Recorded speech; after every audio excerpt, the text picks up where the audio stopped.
اہل علم ہے، توجہ چاہوں گا، ایک آیت جوڑنا چاہتا ہوں۔ قرآن کہتا ہے وَأَرْسَلَ رَسُولَهُ بِالْهُدَىٰ وَدِينِ الْحَقِّ لِيُظْهِرَهُ عَلَى الدِّينِ كُلِّهِ۔ وَأَرْسَلَ رَسُولَهُ، ترجمہ سنو، اشارہ بھی سمجھنا، وہ الذی ارسل، پروفیسر صاحب، والذی، وہ جس نے ارسل بھیجا، رسولہ، اپنے رسول کو، بالہدیٰ و دین الحق، ہدایت اور دین اسلام کے ساتھ ساتھ، لیکن وہ جو کون، توجہ چاہوں گا، یہاں رسولہ فرمایا، کس کو بھیجا؟ اپنے رسول کو، جس کو اللہ بھیج رہا ہے اس کے بارے میں بتا دیا کہ وہ عام آدمی نہیں ہے، اپنی طرح مت سمجھنا، رسول ہے۔ اللہ نے یہ نہیں فرمایا کہ هو الذی ارسل عبدی، وہ جس نے اپنے بندے کو بھیجا، نہیں، رسول اپنے رسول کو بھیجا۔ اچھا، اپنے رسول کو بھیجا تو اللہ نے کہا، لیکن اپنی ذات کو چھپایا کیوں؟ توجہ چاہوں گا،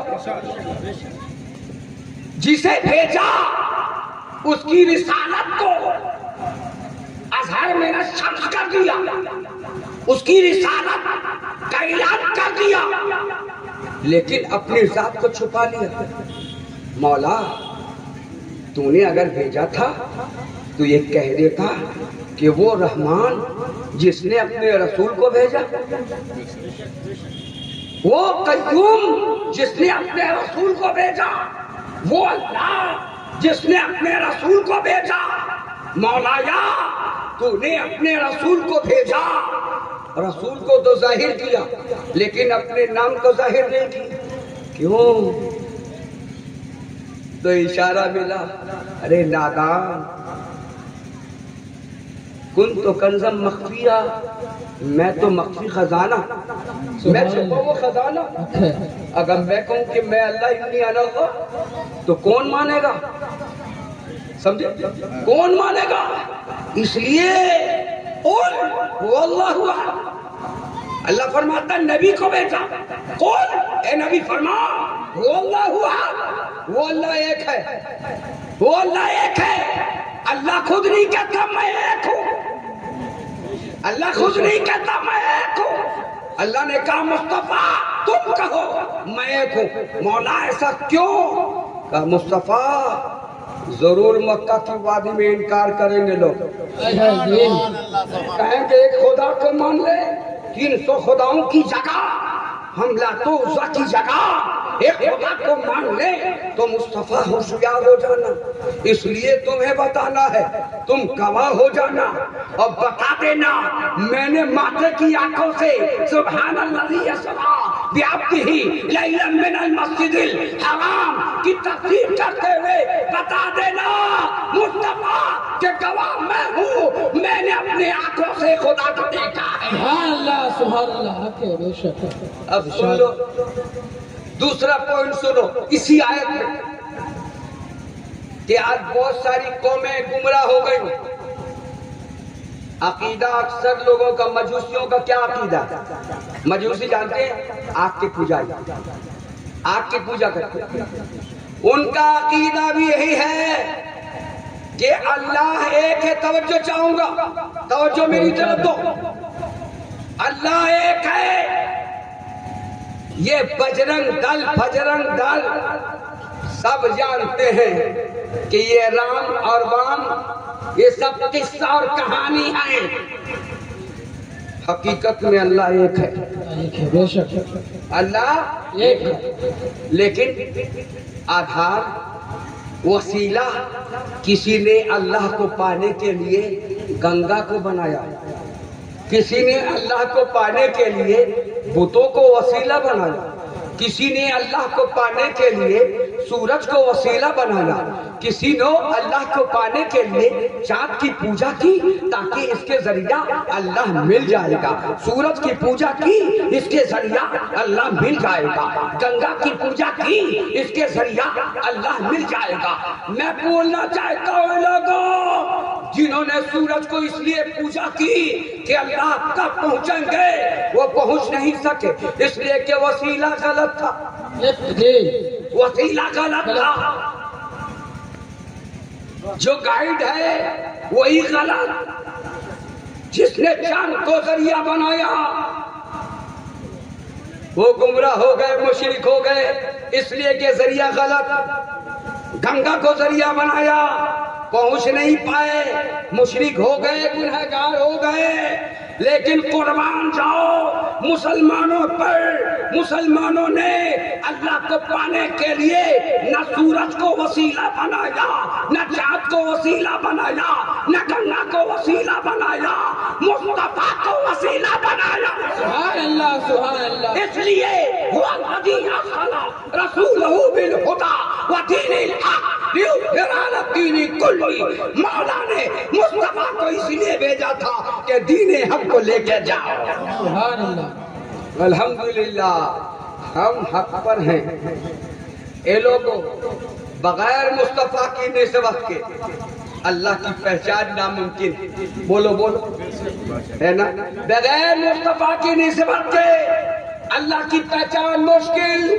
اور تو تم بھی سن لو، اگر تمہیں کوئی مہینہ، کوئی عورت بد مذہب کی آ جائے گرام میں، اگر تمہیں اولیاء سے دور کرے، فاتحہ سے دور کرے، سلام سے دور کرے، مصطفیٰ کے سلام و قیام سے دور کرے، تو تم دور مت ہونا، اس سے دور ہو جانا، سبحان اللہ۔ اسے دور کر دینا۔ اس لیے بغیر مصطفیٰ کی نسبت کے جنت کیا، جنت کی خوشبو بھی نہیں مل سکتی ہے، جنت کی خوشبو بھی نہیں مل سکتی۔ سرکار اعلیٰ حضرت فرماتے ہیں تجھ سے اور جنت سے کیا مطلب وہابی دور ہو، تجھ سے اور جنت سے کیا مطلب وہابی دور ہو، ہم رسول اللہ کے جنت رسول اللہ کی، ہم رسول اللہ کے جنت رسول اللہ کی۔ ایک حوالہ اور بزرگ کے حوالے سے آپ نے سنا ہوگا، آج میں نے بہت آسان تقریر کی ہے، یہ مت سمجھنا کہ حدیث کی عبارتیں نہیں پڑھنا، وقت بہت کم ہے نا، اور میں نے آپ کو صرف سمجھانے کے لیے اپنے معیار سے ہٹ کر آج بیان کیا ہے، پروفیسر صاحب جانتے ہیں۔ بہرحال سنیں آخری بات، مالک ابن دینار ایک اللہ کی زبردست ولی، مالک ابن دینار گزر رہے تھے تو دیکھا کچھ لوگ آگ کے ارد گرد بیٹھے ہیں، آگ کی پوجا ہو رہی ہے۔ مالک ابن دینار نے فرمایا اے لوگوں بولو، تم آگ کی پوجا کیوں کر رہے ہو، آگ کی پرستش کیوں کرتے ہو؟